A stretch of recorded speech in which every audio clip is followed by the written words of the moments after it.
Hi all, welcome back to கரிகல்ச்சர். இன்றைக்கி நம்ம பார்க்க போகிறது பன்னீர் பராத்தா ரெசிபி. இந்த பன்னீர் பராத்தா ரொம்ப ஈஸியாக செஞ்சிடலாம். சாப்பிட்றதுக்கு ரொம்ப டேஸ்டியாக இருக்கும். இதுக்கு எந்த சைட் டிஷ்ஷுமே தேவையில்லை. குழந்தைகள்லேருந்து பெரியவங்க வரைக்கும் எல்லாருக்குமே செஞ்சு கொடுக்கக்கூடிய ஈஸியான அண்ட் ஹெல்த்தியான டிஷ். அதுக்கு 1/4 கிலோ அளவுக்கு கோதுமை மாவு எடுத்திருக்கேன். அது கூட கொஞ்சமாக உப்பு சேர்த்து 3 டேபிள் ஸ்பூன் அளவுக்கு எண்ணெய் சேர்த்து இதை நல்லா மிக்ஸ் பண்ணிக்கலாம். அது கூட தேவையான அளவு தண்ணி சேர்த்து இதை நல்ல சப்பாத்தி மாவு பதத்துக்கு பிசைஞ்சிக்கலாம். ஒரு மிக்சிங் பவுலில் 100 கிராம் அளவுக்கு பன்னீரை சாப்பரில் சேர்த்து ஃபைனாக சாப் பண்ணி சேர்த்துருக்கேன். அது கூட 2 பெரிய வெங்காயத்தையும் ஃபைனாக சாப் பண்ணி சேர்த்துக்கலாம். 1/2 டீஸ்பூன் அளவுக்கு மிளகாய் தூள் சேர்த்துக்கலாம்.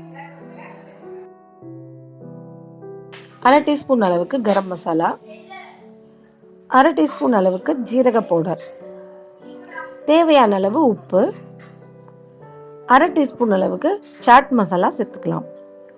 அது கூட ஒரு பச்சை மிளகாய் ஃபைனாக கட் பண்ணி சேர்த்துக்கிறேன். கொஞ்சமாக புதினா தலையும் மல்லி தலையும் ஃபைனாக சாப் பண்ணி சேர்த்துருக்கேன். இதை நல்லா மிக்ஸ் பண்ணி எடுத்து வச்சுக்கலாம்.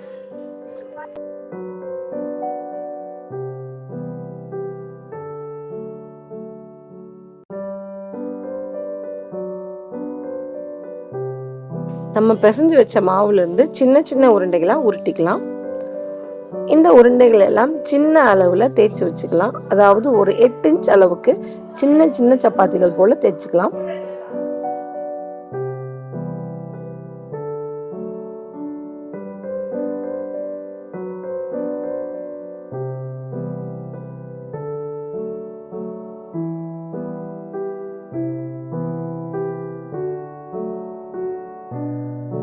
இந்த அளவுக்கு தேய்ச்சாலே போதும்.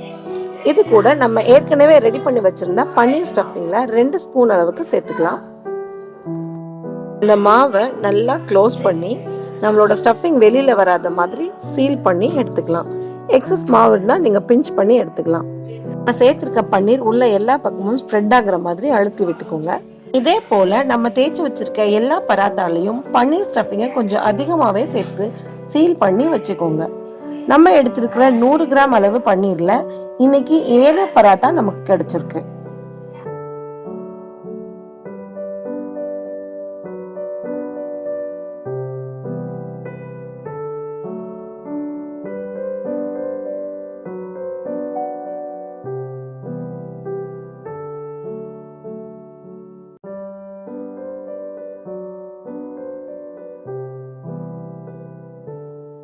நம்ம ஸ்டஃப் பண்ணி வச்சிருக்கிற ஒவ்வொரு பராத்தாவையும் ரோல் பண்ணி விரிச்சுக்க போகிறோம். இதை தேய்க்கும் போது ரொம்ப மெதுவாக நீங்கள் தேய்க்கணும். அதிகமாக ப்ரெஷர் கொடுக்காம லேசாக இதை தேய்ச்சி எடுத்தால் போதும்.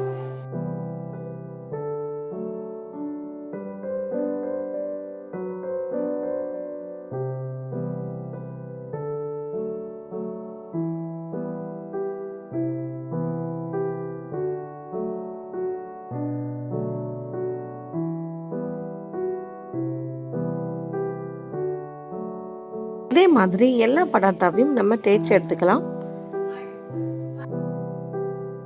இது போல ஒரு சில இடங்கள்ல பன்னீர் நமக்கு வெளியில வந்துருச்சுன்னா நம்ம டஸ்ட் பண்றதுக்கு யூஸ் பண்ற மாவை அது மேல தெளிச்சிட்டு நம்ம அப்படியே தேய்ச்சிக்கலாம்.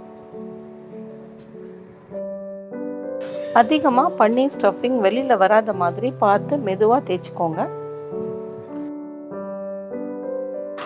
இதை ஏற்கனவே ஹீட் பண்ணி வச்சிருக்க ரொட்டி தவால நம்ம இந்த பராத்தாவை போட்டு சுட்டு எடுத்துக்கலாம்.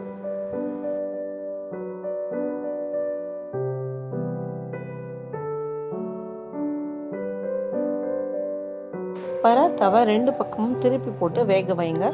ஓரளவுக்கு வெந்து வந்ததுக்கு அப்புறமா நம்ம அது மேல எண்ணெயோ இல்லைன்னா நெய்யோ ஸ்ப்ரெட் பண்ணி அதை ரோஸ்ட் பண்ணி எடுத்துக்கலாம்.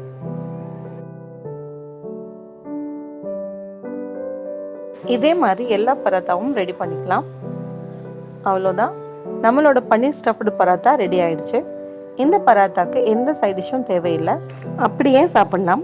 இல்லைன்னா டொமேட்டோ சாஸ், இல்லைன்னா தயிர் பச்சடி, இல்லைன்னா மசாலா தயிர், இது எல்லாமே இதுக்கு பர்ஃபெக்டாக இருக்கும்.